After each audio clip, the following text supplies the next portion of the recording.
You're going to go through many storms where your life is going to be hard, and it'll seem unbearable at times.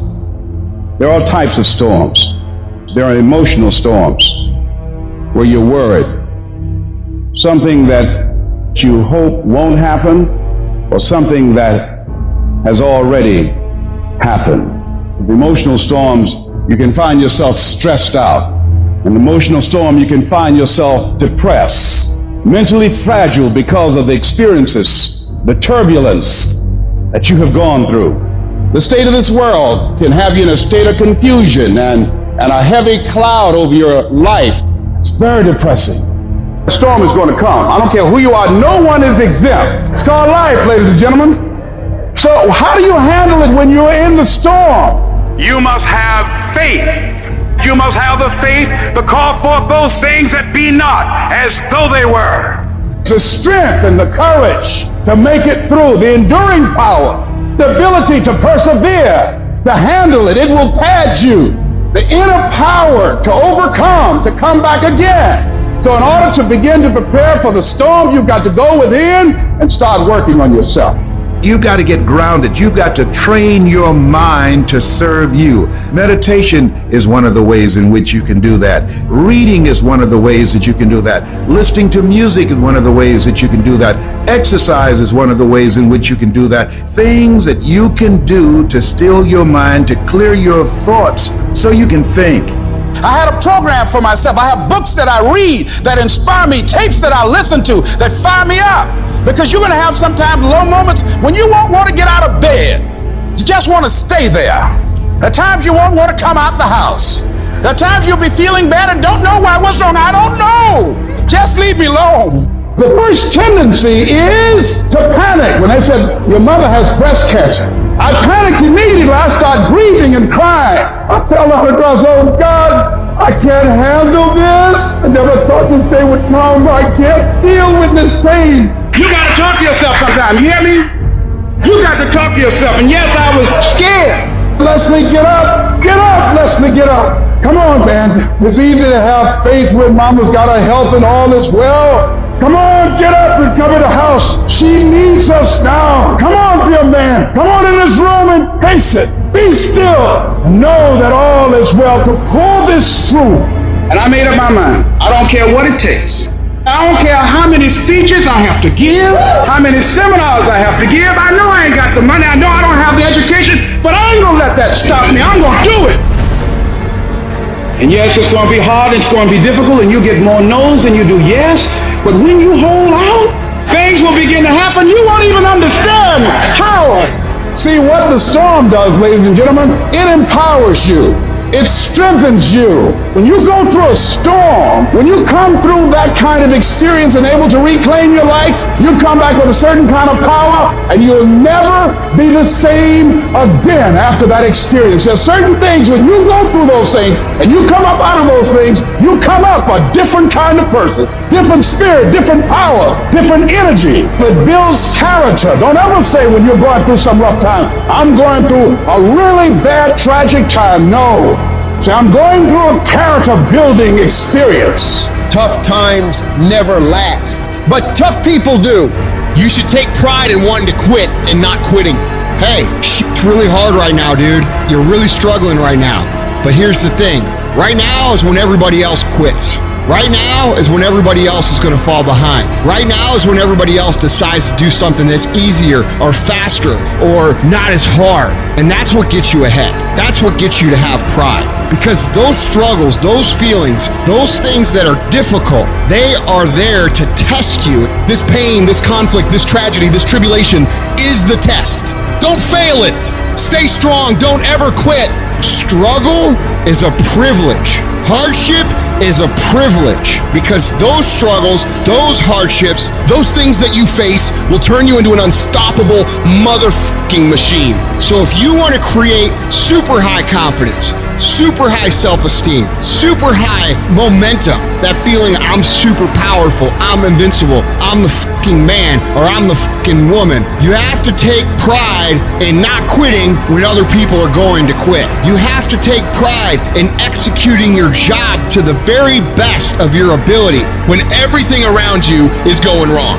That's what gets you out of the storm. You can't just focus on this moment. You've got to hold the vision. Hold the vision of things improving. Hold the vision of your health coming back. Hold the vision of being financially independent and debt-free. Hold the vision of your relationships working out. Hold the vision of everything being all right, because it'll give you power, give you strength, give you faith, give you patience, give you perseverance. It'll give you the ability to snatch victory from the jaws of defeat. And when you discipline your emotions and you don't allow them to control you, when you tell yourself, I'm in charge here, I set the course for my life, these storms that I face, they do not have power over me. When you declare that to yourself, the limits for you become non-existent. Think about how many years, months, hours, seconds you have wasted. We sleep 1/3 of our fucking lives, and we think we can take fucking days off.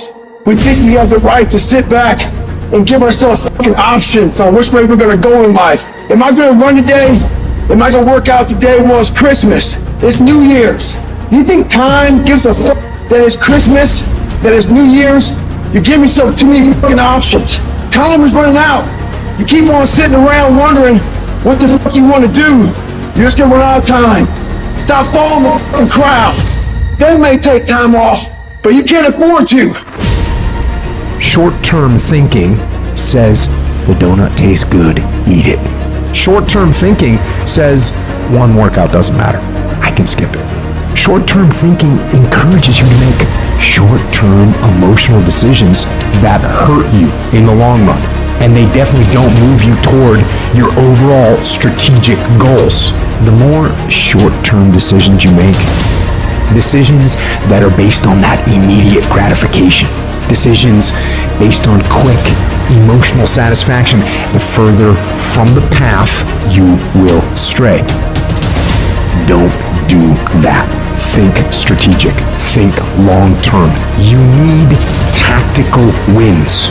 You need to win battles in order to win the war. You need to get out of bed, you need to run, you need to work out, you need to read and study and practice, and you need to do things that you don't necessarily want to do.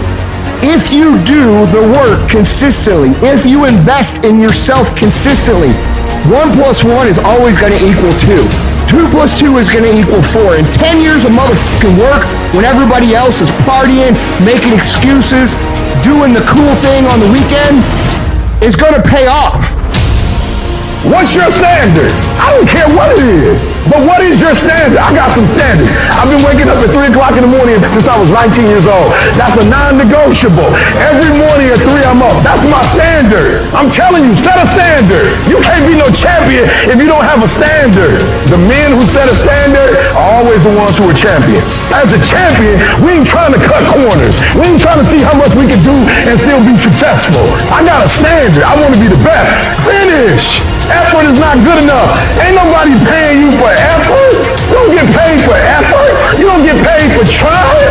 Execute. Set the standard, then raise the standard, then uphold the standard every single day. You going up against other champions? You think you're going to get 50%? You think you're going to get 70%? You think you're going to get 80%? You're good. You're real good at what you do. But some of you don't finish. The real beast is when their legs give out. The real beast when they tired. The real beast find a way to pull something out when nobody else ain't got nothing. Success is never on discount. Success is never on sale. You never see Rolls Royce say, please come buy us. Why? Because a Rolls Royce, when they make it one at a time. And they take their time and they handcraft it. It never goes on sale. And some of y'all in this room, you want your dream to go on sale. It's never going to go on sale. But if you want to be average, they giving the average out.